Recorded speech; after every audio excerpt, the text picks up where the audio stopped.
And I appreciate all of you that have tuned in, and many of you are repeat attendees, and we certainly appreciate that. Today's webinar is centered on boiler room controls, but really not in the traditional sense wherein I'd be talking about controls and their respective functioning and their interrelationships. No, today we're going to be looking at controls really what I would think more holistically, including touching on the entire plant before drilling down to the boiler room proper. Because the real focus will be on these modern day controls and how the data accumulated from them, how it can be leveraged for real true benefit. Now, you may be saying at this point, well, you know, that's pretty intuitive, Steve. The data has to be monitored and it's leveraged all the time.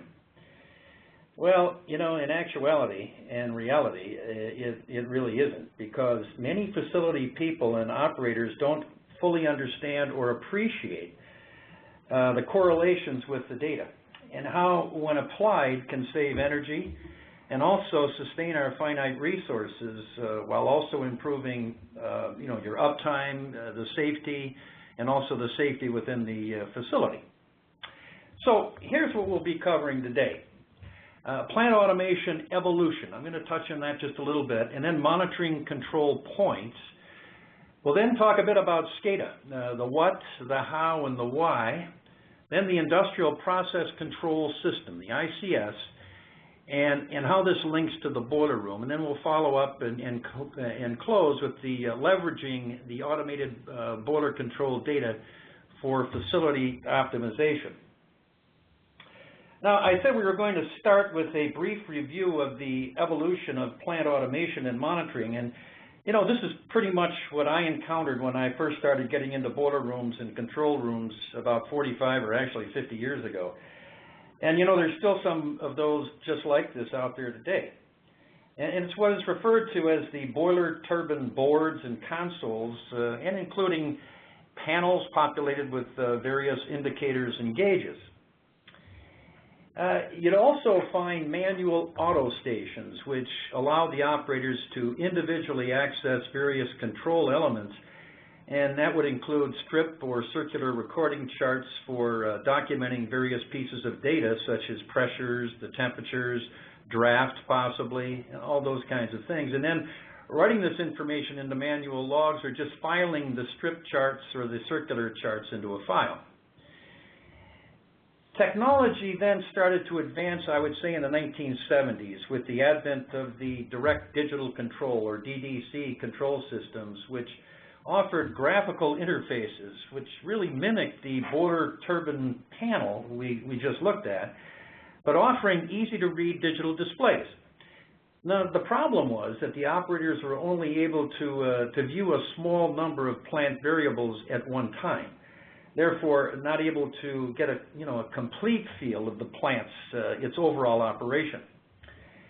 Well, then the 1980s arrived, and we started seeing the proprietary DCS systems, digital control systems, which replaced some of the now outdated technologies.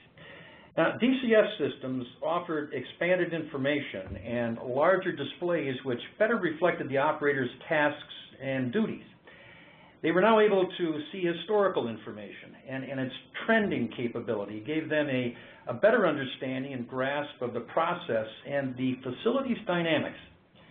These systems also provided higher resolution on the computer screens, and then the window feature allowed them more variables to be included on the screen at one time. This time also included the onset of what was referred to as operator knowledge and guidance systems, such as neural networks, fuzzy logic, which gave the operating staff the capability to monitor such things as heat rates, emissions, and boiler stack temperatures. The boiler stack temperature was then indicating possibly that the boiler is scaling on the water side, or maybe it's sooting on the fire side when the temperature elevated to a specific temperature, while the operating pressure, the ambient room temperature, and the firing rate remained constant. What was also evolving as we go through the 90s and then get into the 21st century was what I like to refer to as the separation of information into various buckets, which would be used to be very useful, I should say, to the various disciplines within the plant or the facility. For instance, those data pieces which were meaningful for optimized powerhouse operation were instantly available. Those things that impacted operations, be it products running at a given time, the line speeds, the quality rejects, the cartoning and the shipping of these products, or the data pieces which impacted maintenance, such as critical indicators for the cooling tower, for various pumps within the plant, ventilation fans, humidification systems, indoor air quality, all these kinds of things.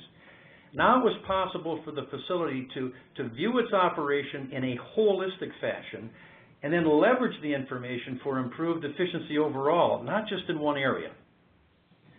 Now, as this concept of discipline separation began to assimilate within various organizations, and remember now change is difficult, the SCADA system, or Supervisory Control and Data Acquisition System, that concept began to evolve. Now, this is a large-scale system of communication highways that tapping into various locations spread over large distances. Now, it's normally divided into 3 distinct categories, including industrial, infrastructure, and facility, in order to provide enough latitude to accommodate various business cultures.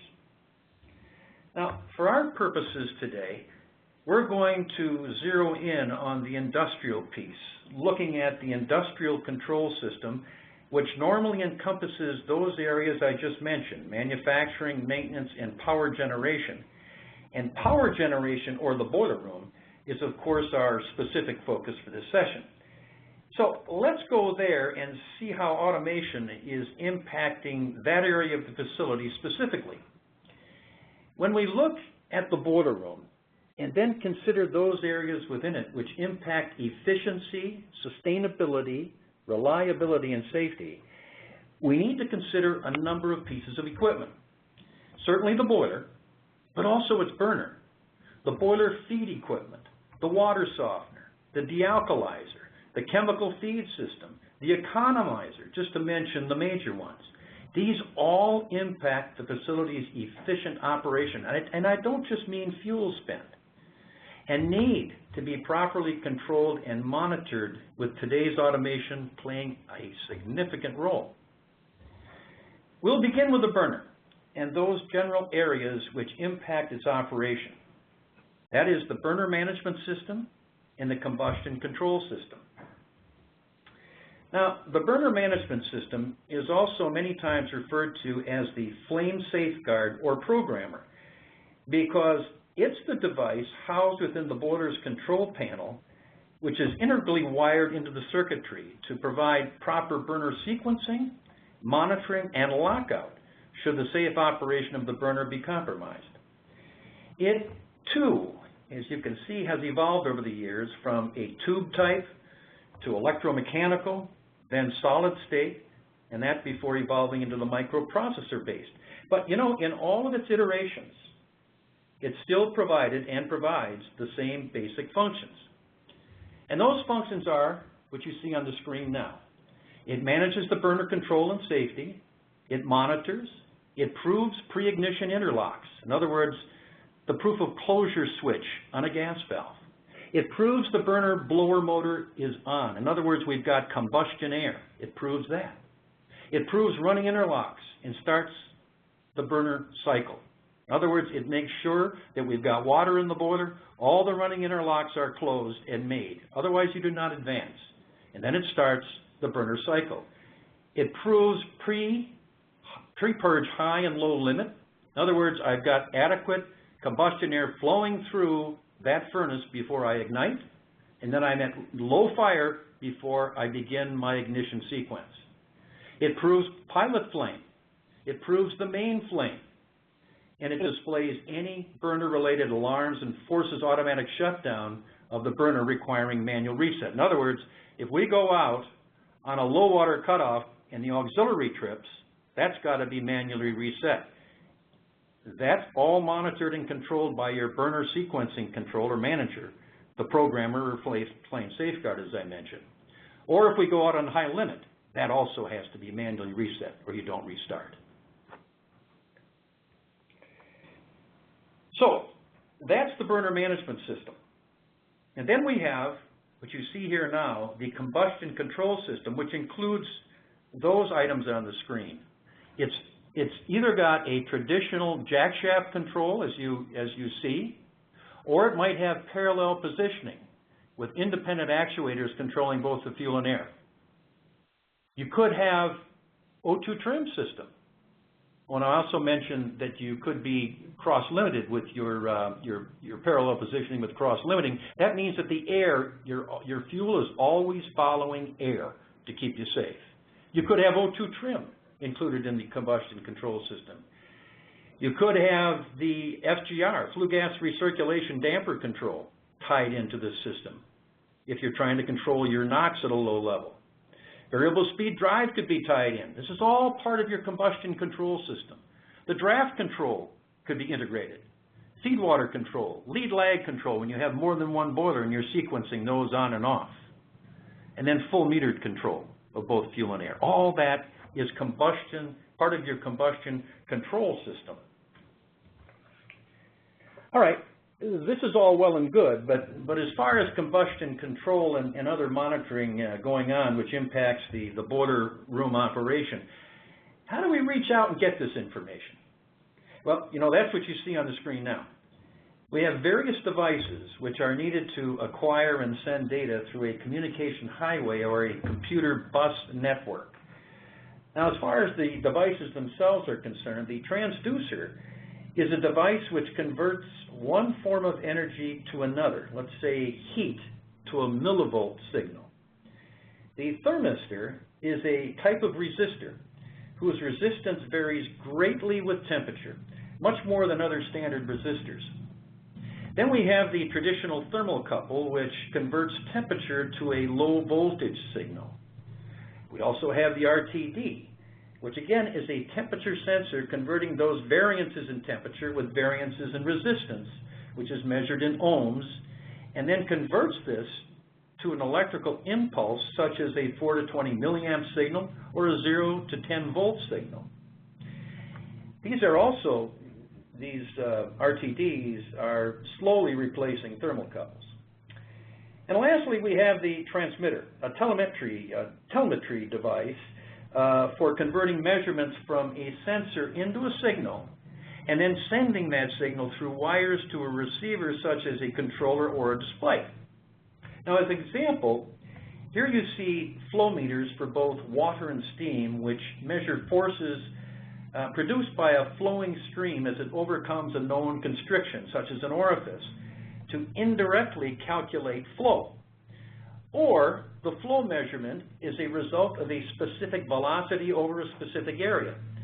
But in either case, the transmitter converts the mechanical result into an electrical impulse, which is normally a 40 to 20 milliamp signal, and then sends this to a loop controller or a PLC, which may be controlling, let's say, the firing rate on the boiler based on steam demand.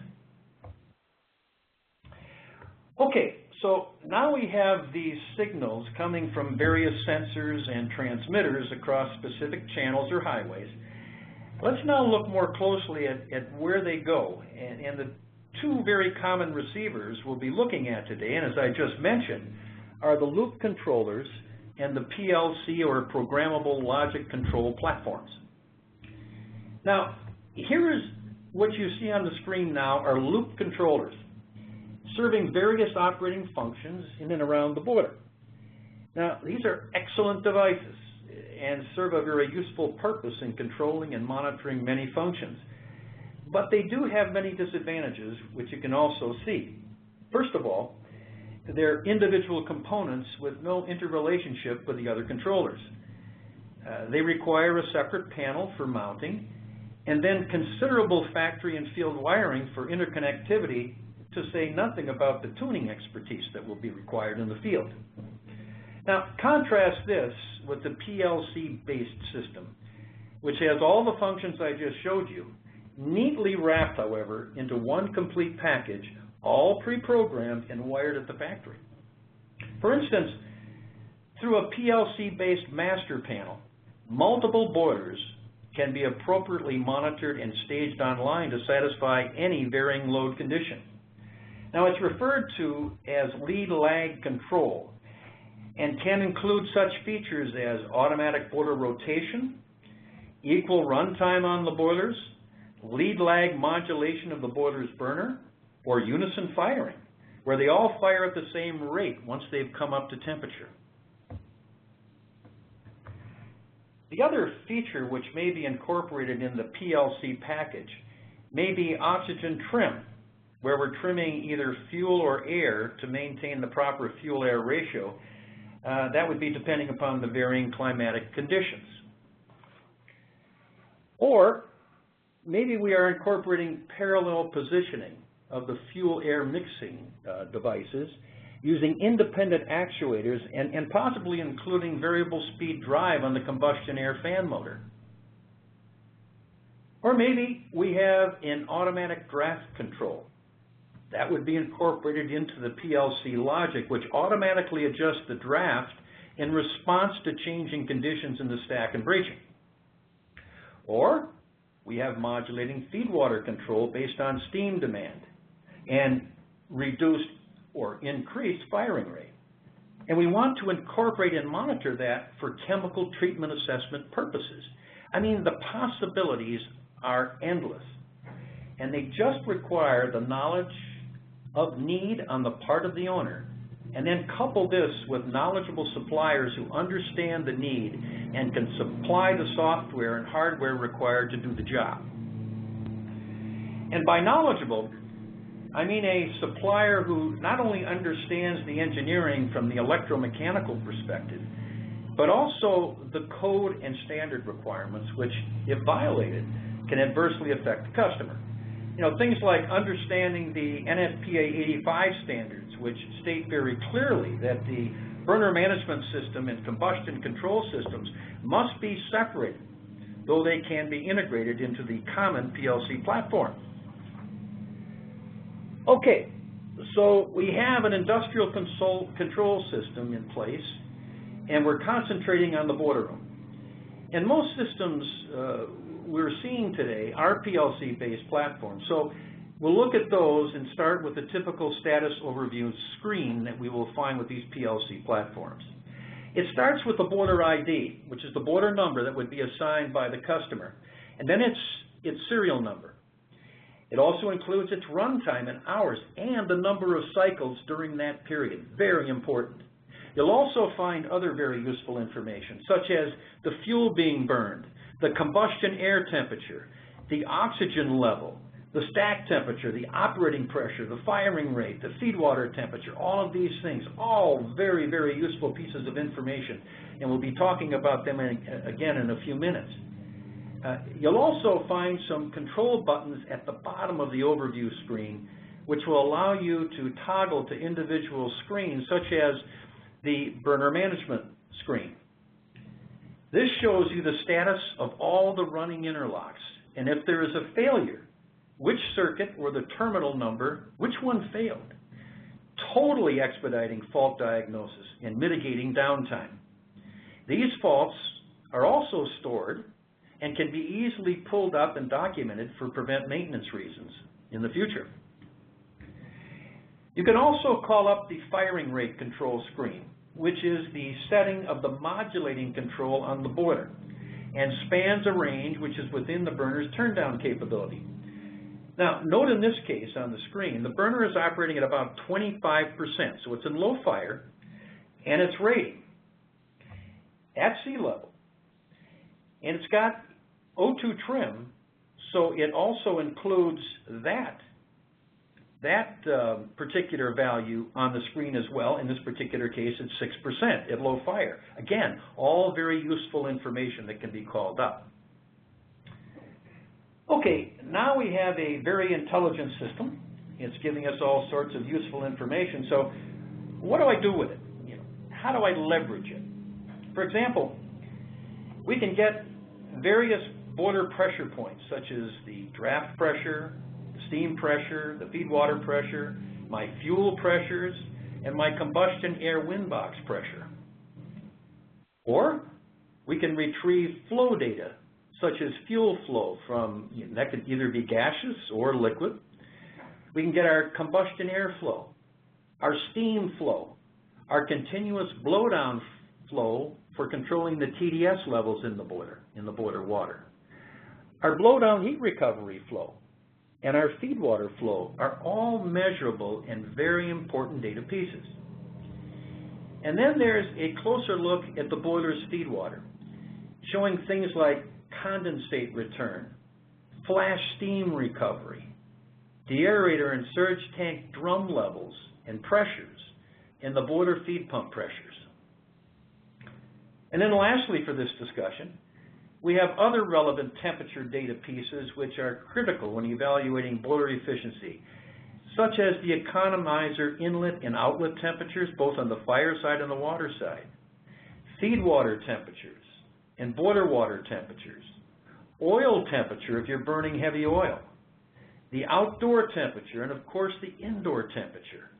All of these data points can be easily retrieved, stored, and then trended to provide you with some of the options cited, such as, that would be if you have some of the options cited, such as an economizer or if you're burning heavy oil. But all this information can be accumulated and analyzed. All right, now I have all this information tailored to my specific needs, and how do I leverage it? How do I maximize the information, or better yet, how do I correlate the information into meaningful data sets?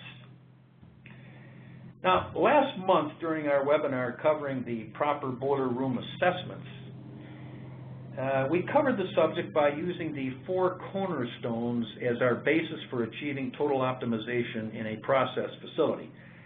As you see, it's efficiency, sustainability, reliability, and safety as the cornerstones. And when we talk about leveraging the data coming from an advanced industrial control system, these cornerstones will be considered and impacted. All right, so what are some of the data sets that we can easily capture and then correlate for facility benefit? I'm going to start with steam flow versus fuel flow. Leveraging this comparison starts with the knowledge of the cost of fuel. Now, whether it is dollars per gallon of oil or therm of natural gas or decatherm of natural gas. We then document this value against 1,000 pounds of steam per hour to arrive at a cost per 1,000 pounds of steam produced.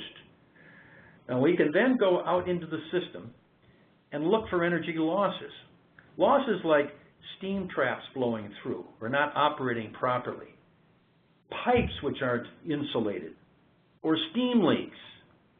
You know, remember from last month what I showed you relative to steam leaks. In this case, the cost per 1,000 pounds of steam was $7.50, and a 1/2 inch leak in that pipe under 100 pounds of pressure resulted in almost $56,000 per year in losses. 1/2 inch opening in a 100-pound backed pipe. Then we have the correlation of steam flow versus drum level. Remember, for each pound of steam you evaporate a pound of water. And there's 8.3 pounds in a gallon. Now, when we see steam flow and pressures remaining constant, steam flow and pressures remaining constant and consistent, but we've had a rash of water level fluctuations and possible outages, you know, it's time to check the boiler's water chemistry for imbalance causing some foaming and/or fluctuations in surface tension, the rise and fall, the sink and swell of that water level. Now, the foaming can cause carryover and wet steam delivered to the process. And of course, the outages caused by low water are an interruption to production. Now, both of these maladies can cost the facility hundreds, if not thousands of dollars in a very short period of time. Or how about the drop in feedwater temperature from the normal reading of 227 degrees coming out of my deaerator has trended over several months, but it drops to 200 degrees. Big red flag goes up, as this is indicating either the steam PRV feeding the deaerator is malfunctioning, or possibly the high and or low pressure condensate, which can also be monitored, is not at temperature or not returning at all.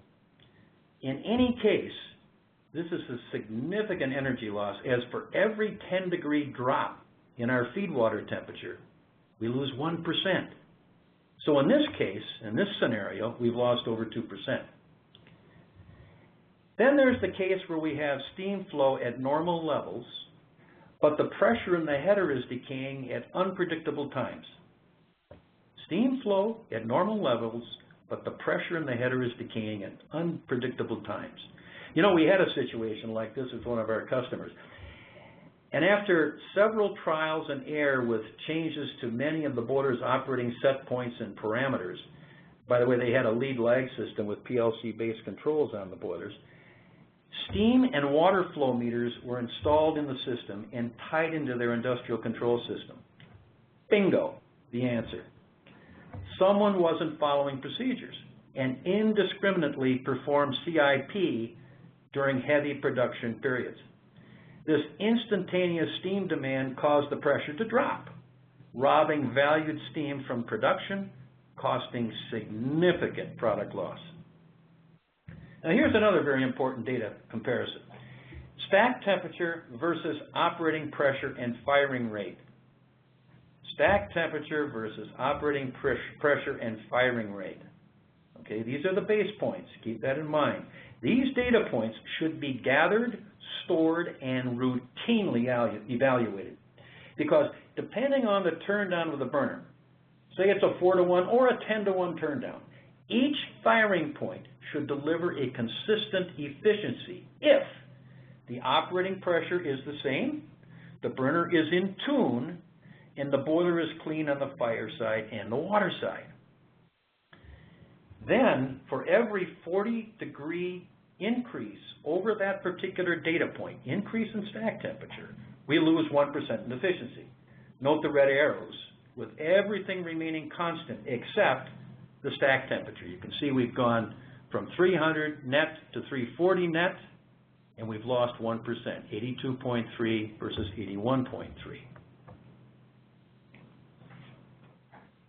And all this information I was just talking about is on that PLC-based platform and the overview screen. So when we see that stack temperature elevating, it's time for us to say, wow, we got to look at something here. We've got to shut this boiler down when we can, and we have to look at the fire side and the water side and make sure that it's clean. And if it isn't, it's got to be taken offline and cleaned, or you're going to be losing that 1% for every 40-degree rise. And the last pieces we'll be looking at today as far as data sets is to leverage change and improvement based on oxygen content in the stack versus the firing rate. And that's what I was just stressing to all of you before when we looked at that overview screen and then that chart showing the increase in stack temperature. In the slide that you see on the screen now, the curve indicates the typical profile of excess air or oxygen. And just so you understand, there's a correlation between the two. Excess air and oxygen are interchangeable. 15% excess air, for instance, is the same as 3% O2 or oxygen. So this is in the flue gas as the burner modulates from low to high fire. In other words, what I'm saying here is that as you modulate from low to high fire, the excess air is going to increase, and it climbs. Now this is normal. And you know, when the technician tunes the burner, he tries to keep this value as low as possible while maintaining flame stability at the lower levels. So 6 to 8% oxygen at low fire is pretty common. Now there are burners out there that will hold 3% throughout the entire turn down. But for the most part, many burners out there won't. You'll see 6 to 8% at low fire. Point is, these values of excess air versus firing rate need to be captured and monitored. Because as you see in this slide, as we increase the excess air over the desired set point, we lose efficiency. We lose 1% in efficiency for every 2% increase over the desired setting. Now this is why O2 trim systems are installed, because they keep the burners properly tuned.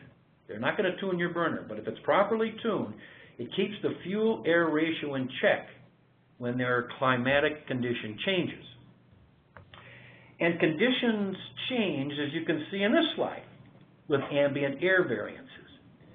We went from 80 degrees in the boiler room and 15% excess air, or 3% O2, at startup, to 20% excess air when the boiler room temperature dropped to 60 degrees. The air got denser. And then when it increased to 100 degrees, very typical in boiler rooms, we dropped our excess air to about 10%. Now, these condition variations are wasteful and they're possibly dangerous if the O2 trim system is not employed to compensate. But in any case, the correlation between oxygen or excess air in the flue gas and firing rate are important data points to monitor. So now we have almost limitless information that we can capture within the boiler room, and covering essentially all the equipment on the boiler and its supporting accessories. And then through a communication bus network such as Ethernet, DeviceNet, BACnet, and so on, it can be sent to various receivers to see on the screen that you would see on the screen now, I should say, and used by the various disciplines within the facility which may be impacted. And you know, if electronic filing is not desired or it's not appropriate for specific activities, the information can be dumped to a printer or a data logging system, and also an alarming system if necessary. And it can even tie into the building automation system if that's desirable and helpful to the customer or the end user. Then in a multi-plant operation, possibly covering various locations around the state or nation, the information can be sent to the proper individuals within the organization through the SCADA system. Now, this could include operation and maintenance VPs, your energy czars out there, sustainability managers, the safety chiefs, so on. They go to all of these people so they can begin to formulate a plan and try to optimize the organization as much as they possibly can. Then this information is leveraged, not only for the specific site, but then globally for overall company improvement as it relates to efficiency, sustainability, reliability, and safety. And lest we forget, shareholder equity. So as far as the takeaways for today, before we get into the Q&A, this is what I would say they are. Today's advanced industrial control systems allow the powerhouse maintenance and operations to collaborate and share information. And by the powerhouse, of course, I'm talking about the boiler room operation. SCADA systems tie in and allow this information to be transmitted globally.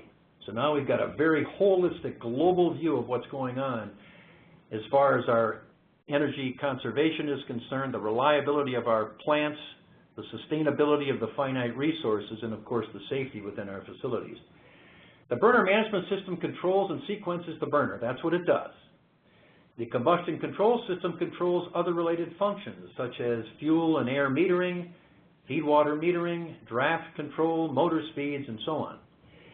The burner management system and the combustion control system must be separate per NFPA 85, though they can be integrated on a PLC platform. Motor control and monitoring can be through loop controllers or a PLC-based platform, which is becoming the PLC, becoming the preferred method because of its high degree of integration and the ease of field install. The PLC-based platform can be expanded to include various controls and sensors for capturing valuable data, for leveraging the plant optimization. And lastly, this information should be logged and trended to maximize fuel efficiency, sustainability, reliability, and safety in the plant, and then throughout the entire organization. So with that, I believe that we're ready for some questions, Susan, so take it away. Thank you, Steve. Thank you very much. Okay, I have stopped the